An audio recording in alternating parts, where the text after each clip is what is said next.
Ok, quando vuoi. Chiudi gli occhi e la bocca però, anche il naso se serio dovessi chiudere. Arrivo ragazzi!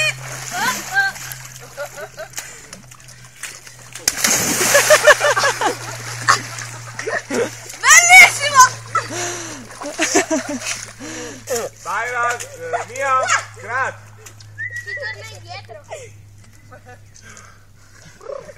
Torniamo indietro. Un primo piano di voi due, venite. Dai! Aspetta.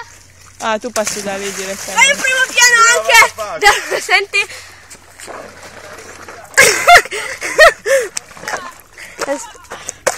Piano. Davide, vieni di qua. Vabbè, deve fare il primo piano. Poi ti levi quella maglia lì. Quello che puoi fare. Non ti tuffi più. E ti levi quella e ti metti quella.